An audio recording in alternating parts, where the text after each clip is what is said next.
Need your daily fix on mixed martial arts? We're going to kind of recap Bellator 155, from UFC 198. Who's who? Kind of a controversial decision. And who's not. I couldn't figure out why, and then it hit me. Well, don't you fret, because Golden State Media Concepts got you covered. Get your daily dose of MMA podcasts. Everything from the UFC, Bellator Fighting Championships, Extreme Cage Fighting, Invicta Fighting Championships, and so much more. Join us as we talk about some of the biggest names in mixed martial arts. We've got you covered here on Golden State Media Concepts MMA Podcast.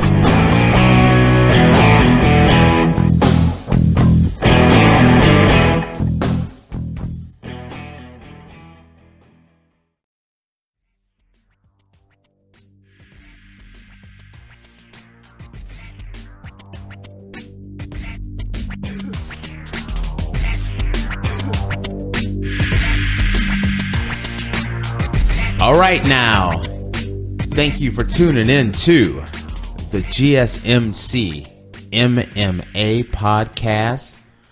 I'm your host, Tate. With me is my main man, Hermilo.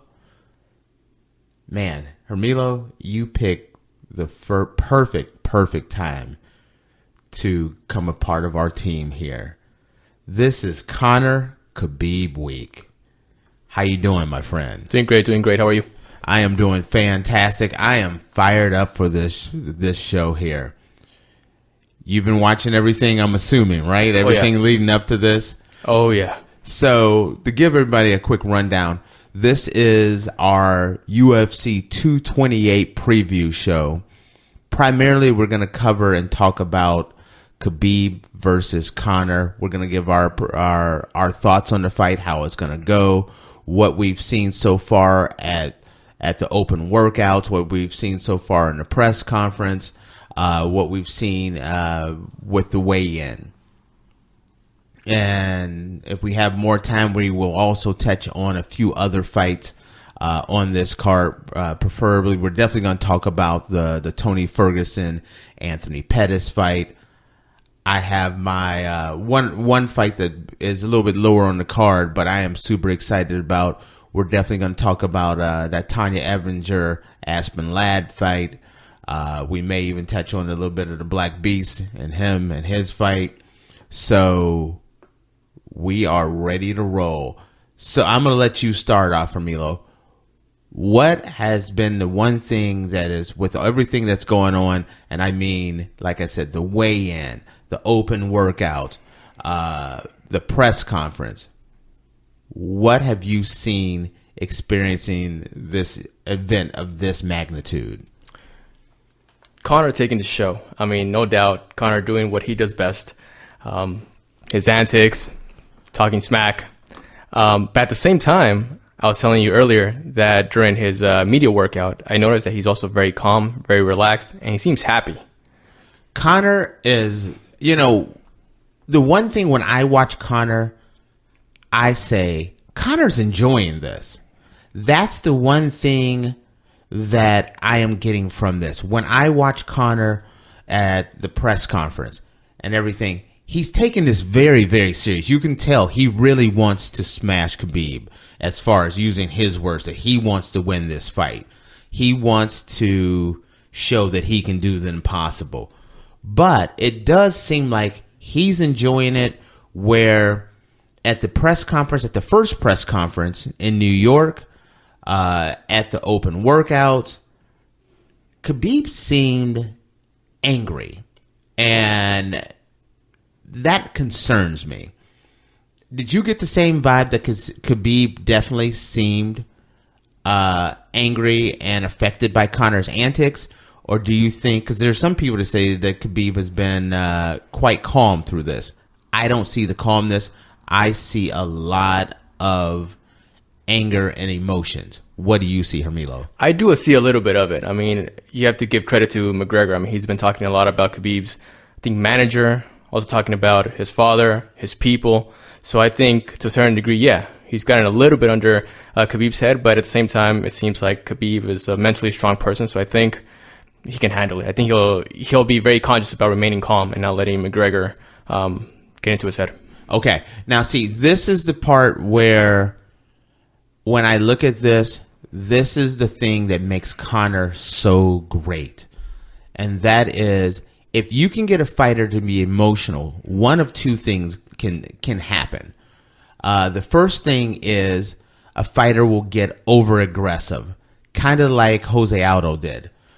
Conor got into Jose Aldo's head, and he came charging over, and he ran into something super fast. Conor would love to see Khabib get reckless and come crashing in on him. The next thing is to be super cautious. If Conor can get Khabib to be a little cautious and a little tight in that first round, that's very dangerous for Khabib as well, because if Khabib comes in tight and he's not shooting takedowns and making Conor uncomfortable, and Conor gets comfortable in that ring, that's when something big can happen. That's the reason why Conor's strategy of constantly digging at Khabib, constantly making him angry, has been a major factor in this one. And we're going to give predictions on this fight a little later on. But it is definitely something that I am considering when looking at these two guys, is how are these antics affecting Khabib, and how do I think Khabib is going to handle these antics? What's your thoughts so far as what I just said? No, I agree. But I was just thinking right now as you were saying that, it's like, imagine if they actually had a full-on worldwide promotion. Kind of like Mayweather McGregor had, or like Aldo. I Yes. mean, they went all over the place, and McGregor just had more chance to dig in at him. You know what I mean? And I think that's why Khabib didn't agree to it. I also, that's another thing I want to talk about at the press conference. Conor has always been consistently late. One of the things that Khabib did, which a lot of people gave him credit for, is Khabib made Dana start the press conference on time. So they ended up having a press conference, which was kind of like a 3-in-1 press conference. The beginning of the press conference was questions for Khabib. Then Khabib eventually just said, "I'm out of here and I'm leaving," which actually for me kind of showed me that the emotional effect that this whole buildup has had on Khabib, because he did not. He was. I felt like he was trying to make a point. Like, no, I'm not going to wait for Conor. I'm going to say mine, and then I'm leaving. And the weird thing is, he said 15 more minutes. I'm going to wait 15 more minutes. And then it was like a minute later, Khabib was up and out of there. Then the second part of it was merely asking questions with Dana White about from John Jones to the 165 to Nate Diaz to Dustin Poirier. So that was that second part. And then finally, Mystic Mac showed up, and that crowd went wild. You watched the press conference. What was your take from there? Oh, yeah. I mean, just what you were talking about in terms of Khabib leaving a little early. I think at the same time, he, like he said, he was on schedule. I mean, he had to go back and he had to cut weight. So in a sense, I kind of respect the fact that he's like, okay, I'm here to do my duties when it comes to the media. But at the same time, I'm not going to wait for this guy. I mean, I know he's the big dog. I understand he's a poster boy, but I have to leave and I have to do my weight cut. So do you agree with his decision on leaving the press conference early? I agree. I mean, I understand people are going to boom, especially McGregor fans, because he is talking smack on McGregor and not waiting for him. But at the same time, I mean, he has to do what he has to do. I understand McGregor probably did that, to get in his head. And also, you never know if they're on schedule to cut weight. He's trying to delay it, put Khabib at a disadvantage in a way. So Khabib's very conscious about that and says, okay, well, I'm going to leave. I'm not going to let that happen. I personally think, even though I do feel that Khabib has become a little emotional, I think it was the right decision. Number one, you just didn't want to have if you could avoid getting into a verbal sparring session with Conor, avoid it at all times. There was another fighter, I can't even think of who it was. Like, if I ever fight Conor, I'm putting my headphones on, I'm turning the internet off, I'm turning everything off. I'm just not going to listen to him, because that is Conor, in my opinion, Conor's greatest weapon. It's not that left hand, it's his mouth, and how he can mentally get into a fighter, and how so many fighters have taken things so personal. And it's kind of hard not to when someone's yelling things at you and cursing at you. It's very hard to keep your cool. But as far as him coming to, Khabib leaving, I think it was a smart move. An interesting thing at that press conference that surprised me was that Khabib actually mentioned a statement where he said he did not like the fact that Dana White said, grab Conor's belts, because Khabib is right. Conor was stripped of that title, and then they made interim champion Tony Ferguson. Tony Ferguson got injured, and then they stripped Tony Ferguson, and then it ended up being Khabib versus Al Iaquinta. And so the undisputed champion is Khabib, not Conor, even though no one's beat him for it. So I don't blame Khabib for not being happy about that. But I did notice that he did bring that fact up. Did you notice that? Well, I noticed it. And at the same time, I think he's justified for it. I mean, McGregor did not fight for 2 years. You cannot have a guy hold the title for 2 years and not fight. I mean, so I think it was okay for McGregor to be stripped. It was one of the weird things about marching around Vegas and watching everything leading up to this is you had 3 guys all making claims to the lightweight title. You had Tony Ferguson walking around with his interim belt. You had Khabib walking around with his belt. You had Conor walking around with 2 belts. Neither one of those belts he's champion of, and neither one of them that he defended. So I found it fascinating that the UFC allowed that to go on. But they let it go on, and it added. I did like, because I thought it did add a lot more sizzle to this event. I agree 100%. Okay, so when you look at that, we're going to take a quick break, but when we come back, we're going to talk a little bit more about the weigh-in, the stare-down, and a few other things. Stay tuned, and we will be right back. Check out the show built around the women of MMA. From the UFC to the extreme cage fighting, we got the fights covered. Listen. It's the Golden State Media Concepts Women's MMA Podcast. The latest news of upcoming fights, discussions of previous matches. Join us as we talk to and about the biggest names in women's mixed martial arts, past, present, and future. When it's the women's fight game, you know where to listen to. The Golden State Media Concepts Women's MMA Podcast.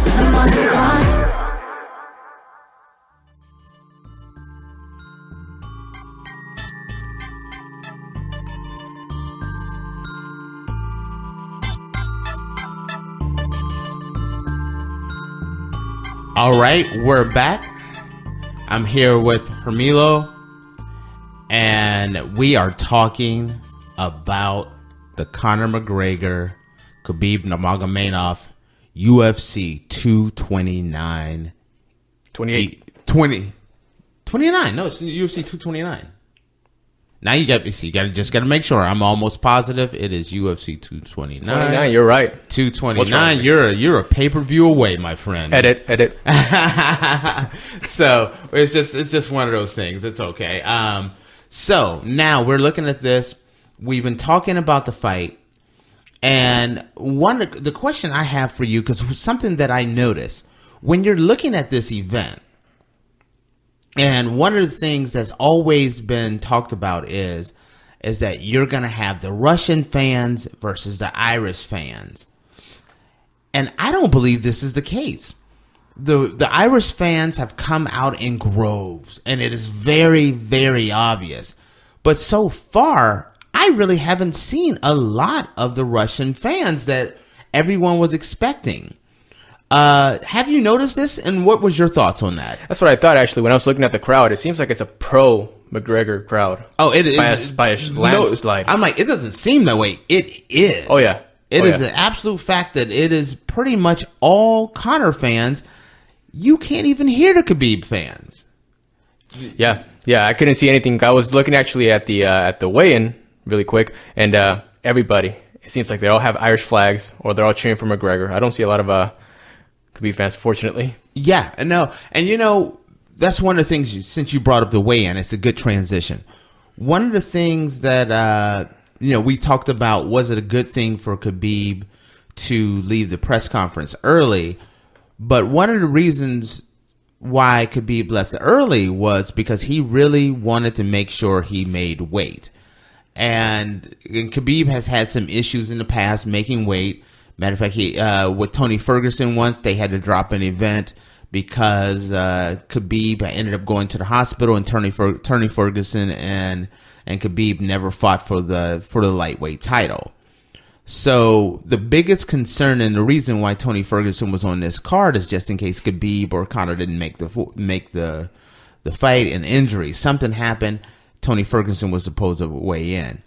Well, when the official weigh-ins happened this morning, the very first person to walk in the door was Khabib Nurmagomedov. He was right on point with weight right out the gate, and I thought it was super smart. He made weight and he got rehydrated. That was a really big factor, was the weigh-in, and I was really surprised that Khabib was one of the first ones, and some of the last people to weigh in was Conor, Aspen Ladd, and Anthony Pettis. What was your thoughts? Were you surprised that Conor came in and weighed in so early and so fast? Conor, Khabib. Khabib came in and weighed in really fast. I was surprised. I was not expecting that. But like I said, going back to the press conference when he was like, you know what, I have to leave because I have a schedule to follow. I think he was just very conscious about, I have these things that I need to do in order to lose the weight, and then as soon as possible rehydrate. So I think it makes sense. I mean, he took it serious. When you're a fighter and it's one of those things that is super important to stay on your schedule, and it seems like Khabib is sticking to that schedule. And if you're in, one of the best ways to keep Conor out of your head is if they have a regimented schedule, keeping Khabib on that regimented schedule makes it so that Conor's antics does not affect him as bad as it has affected others, because this is not a normal fight. You got press conferences that are not going to be, that's not normal. You have thousands and thousands of people that will show up at the weigh-in, and the level of media that's there that's going to ask you questions. There's so much going on that is very tough to adhere to a schedule, and I think that's one of the things that Conor's training team is doing, is keeping him to a schedule. I was just going to say, I wonder if you noticed, because you just mentioned that right away he rehydrated. Khabib, he rehydrated right away, but did you notice that he crouched down and took a sip of water? What did you think of that? Well, that's kind of a normal thing. A lot of fighters will do that. When you go to the weigh-ins, some people will bring their water with them, from Pedialyte to a Gatorade to whatever sports drink they're having, and they will immediately rehydrate. And the reason why that is because of the fact that when you're going through and you're sitting in the sauna or you're sitting in the tub and you're just draining yourself of liquids, every second counts. And the fact that Khabib went down immediately and grabbed liquids showed that Khabib he really had to dehydrate, but also the quicker you get fluids back in you, the quicker you're in much better shape. When you get dehydrated down, kind of like Anthony Pettis, but especially Aspen Ladd, when you get dehydrated down like they do, the reason why you have to hydrate so fast is because the body will rehydrate, but it takes a lot longer for the brain to recover. And so if you've ever done a weight cut, you can get the liquids into your muscle, but the brain, it just takes a little bit more time. And if you don't rehydrate and get properly rehydrated, you open yourself up to be caught and knocked out. And so that's one of the reasons why they try to get, I thought it was super smart to have Khabib weigh in first, because what's the one thing that everyone's going to say about Conor, and what's his chance? A knockout. So you want to make sure Khabib gets that liquid in his system and start rehydrating the brain right away. Now, you've seen Khabib weigh-ins many, many times before. What did you think? The way he looked in terms of drained, the eyes sunk in, was that typical Khabib during weigh-ins? Oh, no. See, I thought Khabib looked good at the weigh-in. I thought he, as far as him cutting weight and the weigh-in, body-wise, I thought Khabib was fine. The biggest concern I have is that Conor's antics I feel like are affecting him. And like he said, it's personal. I'm going to smash your guy. He really wants to show Conor up, and that's a bad thing. I would like to see him less emotional and less eager to cause damage, because when you overdo it, either you're going to freeze up, disaster, or you're going to get over aggressive, disaster, when a guy like Conor. And so that's what I'm seeing there. Another thing that happened that was brought up during the press conference that I was kind of surprised on, that Dana White said two things. First off, he said he is not having a 165 weight class. And I understand why he didn't want the 165 weight class, because of the fact that he's saying guys that can't get the title at 155, they're going to go to 165, and guys that can't get to 170, they're going to go down, and it's going to deplete two of the top divisions. And so I understand that. But the other thing that he said, that Dana White said, that surprised me is that right now this event is trending on pay-per-view buys more than McGregor Mayweather. And they're talking 3.5 million. Do you think they're going to hit a $3 million pay-per-view buys? I don't know, because I've been hearing this is the biggest fight in UFC history. And I mean, I'm new to this, but it just doesn't seem like it to me. Maybe because they haven't done a lot of promotion. It doesn't. So you don't think it has that feel of being the biggest? I don't think. And the reason why, for example, you're going to compare it to Mayweather, and then McGregor, but those are two huge stars. You cannot compare the stardom of Khabib with, like, let's say McGregor. Both don't sell the same way. Now, see, this is one of these things that's really sneaky. When you look at, first off, I don't think it's going to be considered the greatest fight, the biggest fight. It may be the greatest fight, but it may not be the biggest. The biggest fight in history, I still say, is I think it's Akebono versus Royce Gracie. If I remember correctly, there's over 50 million people watched that fight. But when you're talking pay-per-view buys, this is definitely going to be the biggest pay-per-view event in UFC history. But the big difference, and I'm getting back on point of what I was going to say, and that is this. Conor, this is going to be a big selling event. There's a ton of people that are just the casual fans that are showing up to watch this fight. Conor brings that international flavor, in which there's going to be a lot of international pay-per-view buys. But you're also bringing in two markets, in my opinion, that are very understated. And the first one is the obvious one, and that is that Russian market. You're going to get a lot of Russian pay-per-view buys this time that don't normally buy pay-per-view. And then the last one is that I've noticed that Khabib definitely has a very strong Muslim following. And that's a market that I think has been underappreciated, but I think you're going to get a lot of Muslims tuning in to support their guy Khabib. And so that makes it an interesting factor there too. So this is going to be, as far as pay-per-view buys and international appeal, this fight has it all. What's your thoughts on what I said about the Russians and the pay-per-view buys as a whole?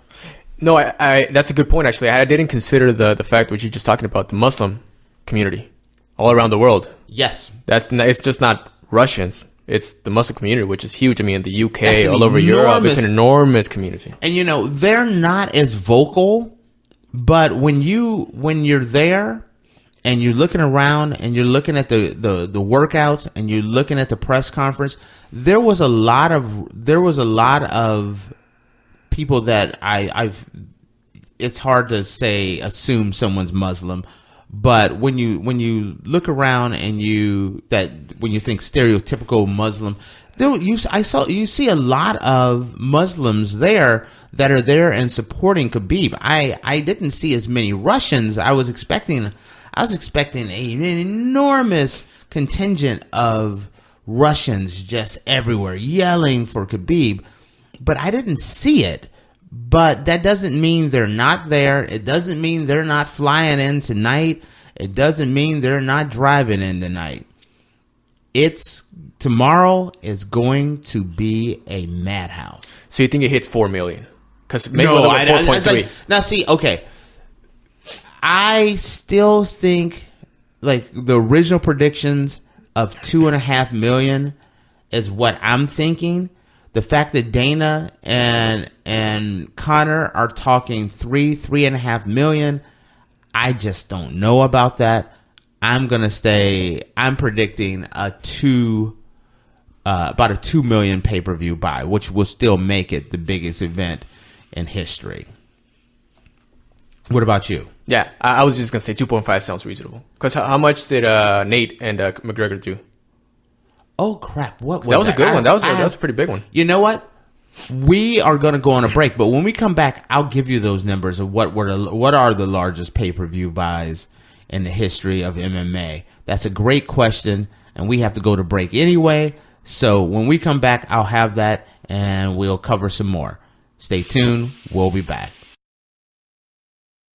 This is your ultimate stop for everything sports. The Golden State Media Concepts Sports Podcast. Should I say more? From the NFL, MLB, the NBA to MMA, it's all in here. The Golden State Media Concepts Sports Podcast. Listen now.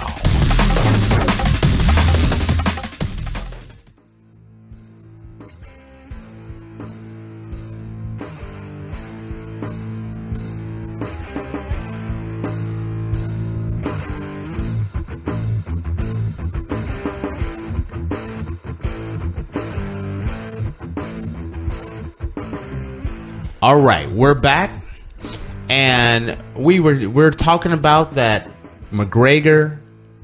I was about to say Mayweather, McGregor versus Khabib event that's going to happen, UFC 229, and that is tomorrow. This is Christmas Eve in my book. The other thing we were talking about is, everyone's saying this is the biggest event in MMA history. And I don't know if it's will be the most watched event in history. I think that's still going to be Akabono versus Royce Gracie. But as far as pay-per-view numbers go, when we went on break, we decided to pull that up, and Hermilo pulled that up just to see what are the top ones. So give me the top 10 pay-per-view events. Go from 10 to 1. All right, let me see if I know these. Go ahead. Okay, so number 10, UFC 114, Jackson versus Evans. That was Rampage versus Rashad Evans. That was a big event, especially since it's kind of funny that last week, you had Rampage actually fighting again. So that was back in 2010. Okay. Yeah, and they did just a little bit over 1,050,000. Okay. So not too bad. The next one, number 9, UFC 92, which was the Ultimate 2008. Do you remember that? Now, which one was that? I'm looking at that one. Okay, that was a pretty good card. Ooh, Jackson was in there too. So you actually, how fitting is it that you had this event? You had Vanderlei Silva versus Rampage Jackson, and once again, last weekend we had Vanderlei Silva and Rampage Jackson. We had Frank Mir versus Big Nog. And then we also had Forrest Griffin versus Rashard Evans. And I won't bore you too much on some of these, but I was just trying to see which ones were listed here. And then what else do we have here? Let me go back here. Yeah. Okay, and I'll let you run through the rest of these. No worries. So this one did same thing, $1,050,000. And then going up would be UFC 207, that crazy fight between Nunes and Rousey. That one did 1.1 million. And then going up, UFC 193, Rousey again versus Holm. And that shows you the power that Ronda brought in. So up until 2015, Ronda was the UFC big draw. But you can actually tell where Conor kicked in at. Yeah, so same thing with that one, 1.1 million. And then it follows with Lesnar versus, let me see how you pronounce it, Carwin? Shane Carwin, yes. Carwin, okay, cool. Okay, that was a big one. Brock Lesnar now about to come back and actually going to fight Daniel Cormier for the heavyweight title. And then the Conor McGregor era kicks in. Oh, yeah, and that one did $1,160,000. And then, yes, McGregor versus Aldo, UFC 194, 1.2. The shot heard around the world. Okay, and then after that it was UFC 100. Which I think is the greatest UFC event of all time. Next to this event best UFC card. This UFC 100 was just stacked from top to bottom. Now we roll into the true Conor McGregor era. What was next? Oh, yeah. And just so you know, this one, UFC 100, that one did 1.3 million. So I think you're right. Yes. A lot of people were watching that fight. And then Alvarez McGregor, UFC 206, 1.3 as well. McGregor Diaz 1,317,000, same thing, 1.3. And then the big one so far, as of now at least, McGregor Diaz 2, which was 1.5. So what do you think based off of those? Yeah, I still think it's going to be closer to 2 million, maybe 2.5. I don't think Dana's going to be right. I'd be shocked if it passes or does McGregor Mayweather. That makes a crazy situation there. Yeah, I don't think it's gonna happen, but if it does, I'll be happy for the UFC. Yes, that'd be big. Guess what? The UFC will be very happy for themselves. Oh yeah. And you're looking at a situation where Conor's last two fights, if it gets to that 1.3, 1.5, Conor said he's gonna make about $50 million. So that's not a bad payday. What were you gonna say? Well, it's interesting that you say that because I think, if I'm not mistaken, now correct me if I'm wrong, but I heard Dana saying that actually McGregor for the Mayweather fight, he did not make $100 million. He made more like $60 million. That could be, and they never really disclosed exactly how much he made because Floyd ended up making a little bit less than Floyd was expected to make like $300 million, and he did not make $300 million. He made $200 million, but part of that was they were expecting to make it the largest payday in history, which they thought it was going to beat Pacquiao Mayweather, and it didn't. McGregor, you're probably right. McGregor probably made 60-70 million, right, and he'll probably make another. If it hits that at 3.5 million, McGregor's going to make a pretty penny.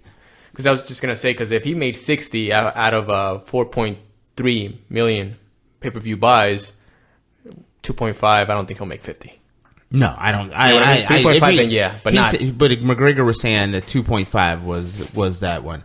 Now, when you saw the big thing, and that was the big weigh-in, the big showdown on the unofficial weigh-in, the big event, Conor was really trying to work hard to get into Khabib's head. I think by the time the announcement and things came out for the unofficial weigh-in, this is the big event, the late show when they announce everyone's weight, and that audience was going crazy. Conor smacks Khabib's hand.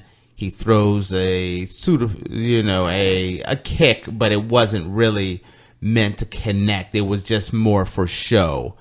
But I thought Khabib handled that part.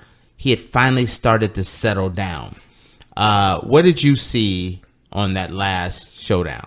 Oh yeah, typical McGregor. But I was just thinking when he threw the leg, I was like, oh, there you go, 200,000 more buys. Oh yeah, each time he goes through and he does that, it is kind of like more money, more money, more money.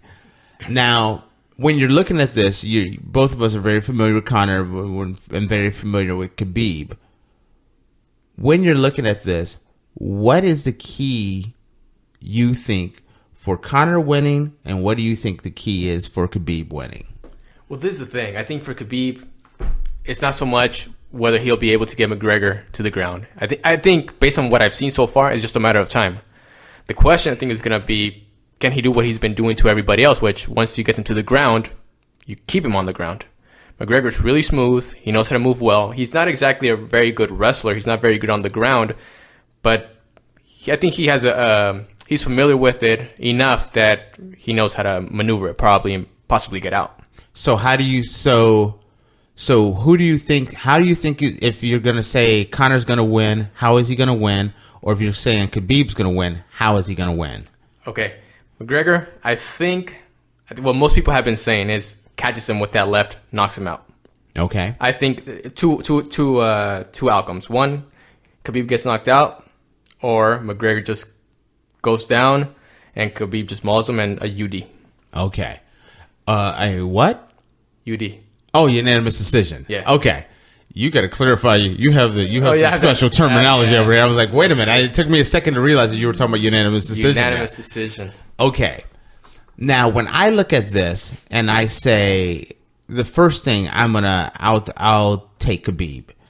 And the key to Khabib is to stay on his game plan, stay calm, and he's going to have to be patient and look for his opportunities to shoot for single leg and double leg takedowns. And then once he's down, he's going to have to keep him down. But he does not want to get into a firefight. He does not want to get into an exchange with McGregor, because that's when McGregor is at his most dangerous. That's where Conor's skill is far superior standing up than Khabib's. So it's very cut and dry what Khabib has to do. He has to smother Conor's striking, and then he has to shoot for double legs and single legs, put him up against the cage and take him down. But Conor, it's one of those things that when you watch Conor, he's very deceptive. There's a lot of movement. There's a lot of hand feinting things trying to get him in and engaged. Going to try to get Khabib engaged by using hand checks and hand movement. But the real strategy is actually below the waist. And will Conor adopt this? And that is, Conor uses a lot of kicks to keep people off guard.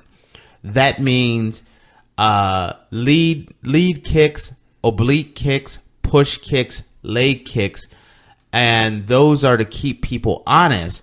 And while it's one of those things where he tries to draw a lot of attention to the kicks, the fancy kicks.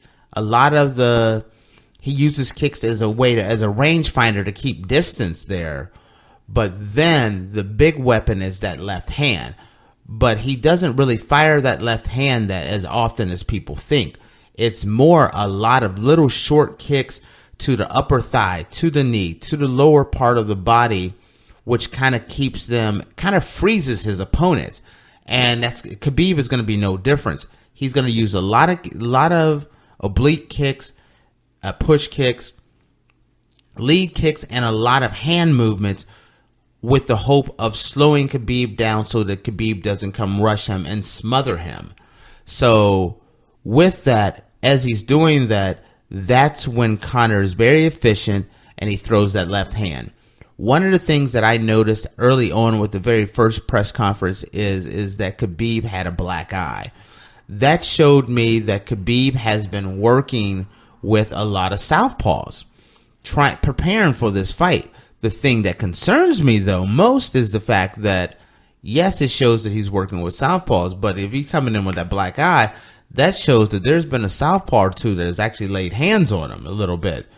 And when you come in and you're a little tight and that left hand lands, that will be a rough situation.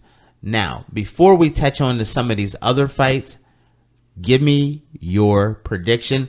Also, anything else you have to add? Well, right before that, because we were just talking about the obvious, right? I mean, right. McGregor keeping his distance, using his hand, his feints, the kicks, as well as Khabib with the takedowns. But I was just thinking, there are other factors also come into play when it comes to a fight.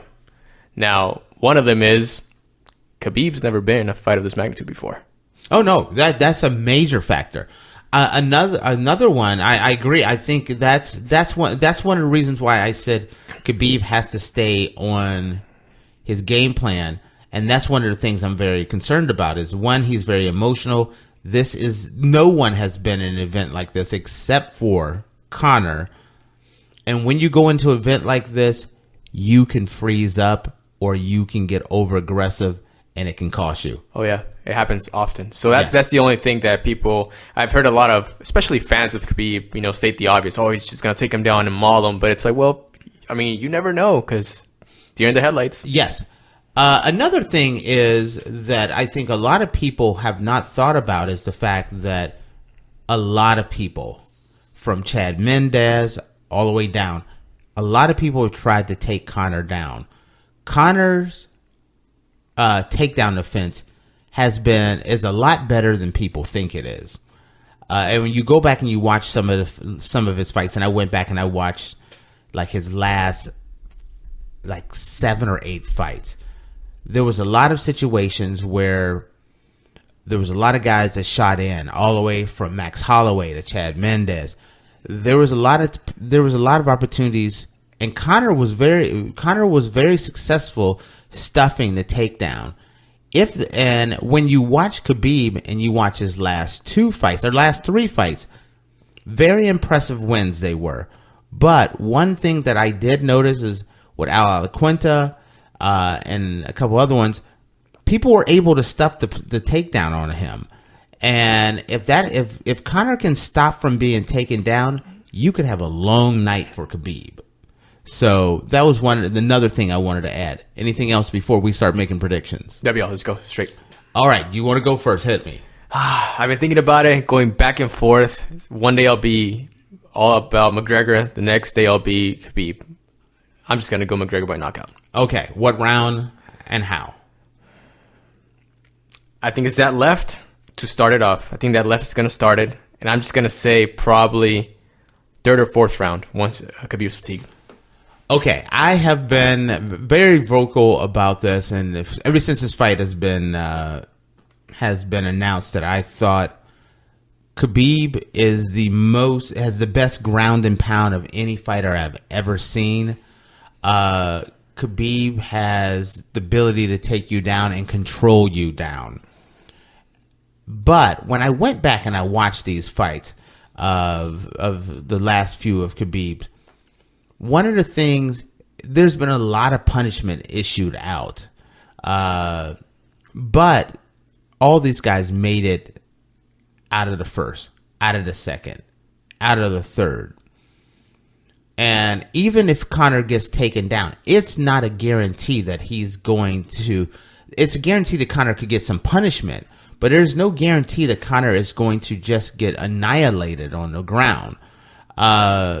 And at the end of the round, you could have a situation where you're going back and round 2 starts and we start standing up. Because of that, when I look at things, and then I also take in the fact that this is going to be a big event. There's a lot of anger and emotions there. I'm changing my pick. My original pick was Khabib stops McGregor in the 3rd round. I am changing that pick to I'm taking Conor McGregor by knockout, second round knockout. All right. Are you a little surprised on that one? I wasn't expecting that, but you got good points. Okay, when we come back, we're going to touch on a few other fights on this card. Stay tuned, and we'll be right back. Check out the show built around the women of MMA. From the UFC, Invicta FC, Bellator, and One Championship. We got the fights covered. It's the Golden State Media Concepts Women's MMA Podcast. The latest news of upcoming fights, discussions of previous matches. Join us as we talk to and about the biggest names in women's mixed martial arts. Past, present, and future. When it's the women's fight game, you know where to listen to. The Golden State Media Concepts Women's MMA Podcast.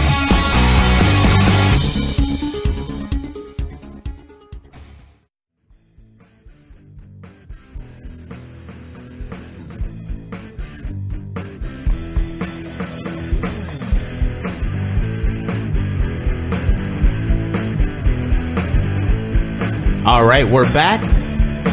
And Hermilo and I just finished up giving our predictions. Surprisingly, I made a last-second change. I went from Khabib winning by third-round knockout and changed my opinion to Conor winning by second-round knockout. And Hermilo, what was your prediction? Tell everyone. I said Conor by knockout, probably in the third. Now, on break, we were talking about, and what if you want to bring this up now, because it's a great point before we move into some of the other fights. Well, we were just talking about how Khabib has never lost a round. Everybody's making a big fuss about that, which is important. But what about once he fights a guy like McGregor? What if, let's say, after the first round or after the second round, let's say he loses the second round. Let's just say he loses it. What's going to happen when he goes back? He's never experienced anything like that because he has been so dominant.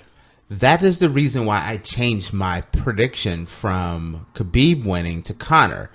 And that is, I truly suspect that Khabib could come in a little tight. If he gets caught by Conor and if he's dropped or he gets a little beat up, will that take him completely out of his game? Will it? It's definitely going to put him in foreign territory of a guy who's never lost a round to a guy that's getting beat up and getting caught. Desperation comes in, which creates even more mistakes. That's the reason why I made my change, is because of that question that you asked me.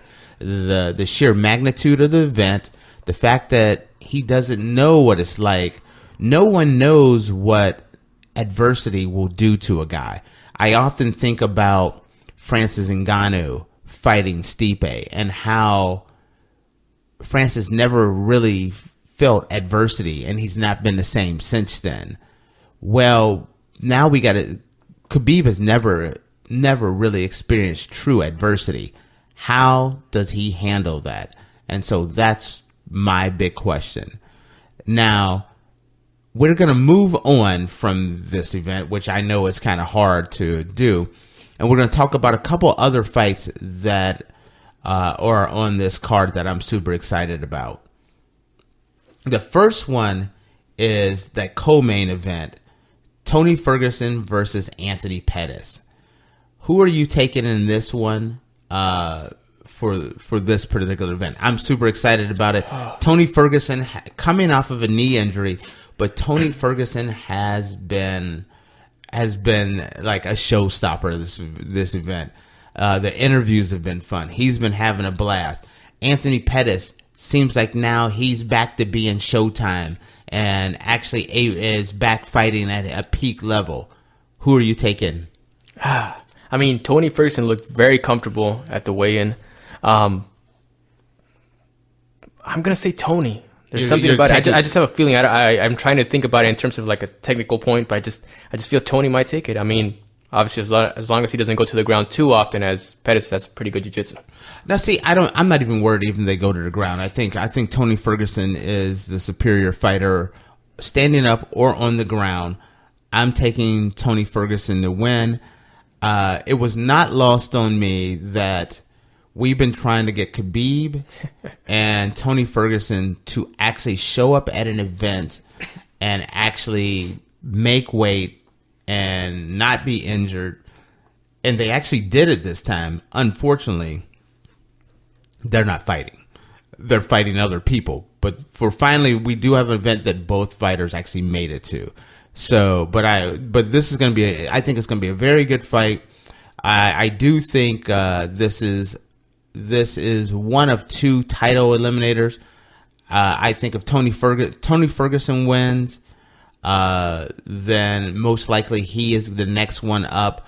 But you still have to wait for the Diaz Dustin Poirier fight. Yeah. But if Ferguson wins in spectacular fashion, I think he would be the next one up. Another fight that I own this card, and we're going to cover here is we're going to talk about OSP, Owen St. Preux versus Reyes. Who are your predictions on here? And Dominic Reyes is a really good fighter. I'll take OSP. I think he's been doing really, really well the last 3 fights. I'll take OSP by submission. Okay, when I'm looking at this and I look at Reyes.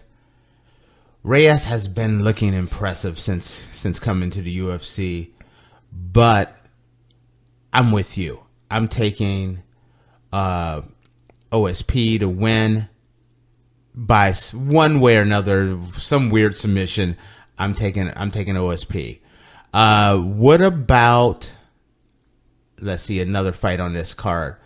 Volkov versus the Black Beast, Derek Lewis. I like the Black Beast. I mean, he just has that power. Yes, serious power in both hands. Both of these guys are both really solid fighters. This is kind of a heavyweight title, eliminator as well, with the fact that Cormier has already stated that he is going to retire at the end of by March. That gives Cormier with two fights less. That's Brock Lesnar, and then maybe a John Jones fight. The winner of this may be fighting for that vacated title here, especially if they fight. Both of these guys are impressive here, but I'm going with Derek Lewis. Once the last fight wasn't maybe one of Derek Lewis's best fights, but he was having back spasms. As long as his back holds up, Derek Lewis is a very, very dangerous man. I'm taking Derek Lewis by knockout, second round. All right, then we're going to go to the main card opener, which is Michelle Karate Hottie versus Felice Herrig. Who do you like here, the Little Bulldog or the Karate Hottie? Usually I would go with Michelle, but I like the Little Bulldog. Oh, really? I like her. This fight is going to be too close to call. It's really, I keep thinking about this. Michelle Waterson coming off of a big win. I believe Felice Herrig is coming off of a loss, a very controversial loss, but yes, she came off, a very close loss. She came with Karolina Kowalkiewicz.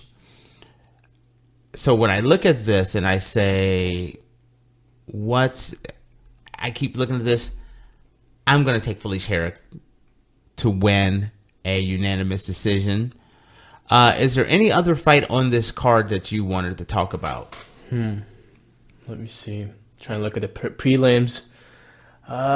Possibly we were talking about it the other day. Gosh. Are you talking about Aspen Ladd and Tanya Evernger? Well, first off, I love me some Tanya Evernger. People do not realize, but Tanya Evernger is one of the greatest female fighters in the history of female combat sports. My Mount Rushmore of female combat sports: Cyborg, Gina Carano, Ronda Rousey, Tanya Evernger. I know that sounds, long time Invicta champion. She's fought them all. She's finally in the UFC. The UFC hasn't normally had that look, so the UFC hasn't really given her a chance. Aspen Ladd, she's 6-0. It's funny that Aspen Ladd is actually favored. I'm taking Tanya. The only reservation that I have is that Tanya Evinger is coming off a pretty major injury, and where she had a situation at her camp where her coach allowed her to grapple and work with a fighter that just came off the street. The guy somehow, whatever happened, Tanya ended up blowing out her knee, tearing up her ACL or MCL, and breaking her femur all at the same time. Devastating injury. Tanya is coming off of that, but I still think Tanya is way too much for Aspen Ladd. I know Aspen has been very tough, the number 9 rated bantamweight, but I'm taking the crafty veteran, the Invicta champion, and she still says, I am still the champ. I'm taking Tanya Evinger. Who are you taking? I side with you. I think Tanya. And this reminded me, when you look at this card, there's 3 women's fights on this card. All 3 of these women's fights are blockbuster. When I look at on the early prelim, the fight I'm looking forward to the most, Lena Landsberg versus Yana Kunitskaya. Yana Kunitskaya is a very tough Russian fighter. Former Invicta champion. She's super tough. And then you have Lena Landsberg, who is known for her elbows, the elbow queen. This is going to be another great fight. Also, one of the things that that hasn't been lost on me is that you have 3 fighters that have all fought Cyborg. All of these are bantamweights, but Lena Landsberg had her UFC debut versus Cyborg. Yana Kunitskaya had her UFC debut versus Cyborg, and also Tanya Evinger. So all 3 of these guys all have Cyborg in common. All 3 of them ended up losing, but they were also fighting Cyborg, that's all you need to say. Yeah. And they were fighting out of their weight. Anything else before we wrap this episode of the UFC 229 card, wrap it up and put a bow on it? We might as well end it with these ladies. Who do you think wins? I am taking Yana Kunitskaya to win. I didn't even realize that I did not even bring that up. So that is why I bring you around, is to keep me straight. Yana Kunitskaya wins unanimous decision. Just for fun, I'll go with Lena. Lena's a tough one. So with that, this concludes our UFC 229 coverage. Sunday, we will have the wrap-up show. Super excited about this.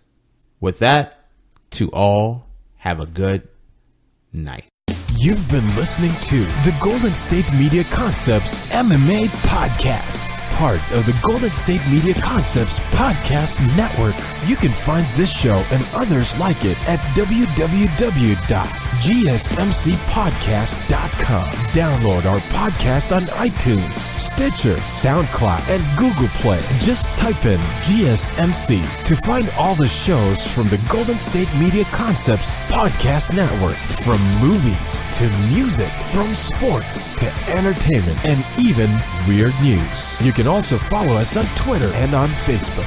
Thank you, and we hope you have enjoyed today's program.